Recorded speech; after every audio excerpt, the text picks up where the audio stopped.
আসসালামু আলাইকুম। এটা হচ্ছে জাতীয় বিশ্ববিদ্যালয়ের ইংলিশ ডিপার্টমেন্টের মাস্টার্সের সাজেশন ভিত্তিক হ্যান্ড নোট। এটা হচ্ছে বাংলা অনুবাদ সহ এবং এটা হচ্ছে বাংলা অনুবাদ ছাড়া। তো এই হ্যান্ড নোটে যেটা রয়েছে সেটা হচ্ছে পার্ট এ বি সি এর special suggestion, solution, Bangla translation এবং যথেষ্ট কোটেশন ব্যবহার করা হয়েছে। সেই সাথে এখানে সিলেবাস দেওয়া আছে এবং প্রিভিয়াস ইয়ার্স এর কোশ্চেন গুলো দেওয়া আছে। তো চলুন আমরা বইয়ের ভেতরের দিকে একটু দেখি। শুরুর দিকে পার্ট এ এর স্পেশাল সাজেশন এবং সলিউশনস একসাথে দেওয়া আছে।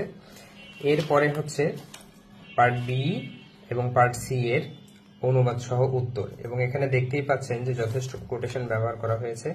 তাছাড়া আরেকটা ব্যাপার হচ্ছে এই বইটাতে আপনাদের প্র্যাকটিসের জন্য ফাইনাল এক্সামের নিমিত্তে আর কি মডেল টেস্ট ইনক্লুড করা হয়েছে। তো যারা বইটা এখনো সংগ্রহ করেননি মাস্টার্সের জন্য এবং ভাবছেন যে স্বল্প সময়ে একটা স্ট্রং প্রস্তুতি নেবেন, শক্ত প্রস্তুতি নেবেন, তারা আমাদের এই বইটা সংগ্রহ করতে পারেন। বইটা সংগ্রহ করতে আমাদের পেজে মেসেজ করতে পারেন বা আমাদের ফোন নাম্বারে কল দিতে পারেন। ধন্যবাদ সবাইকে।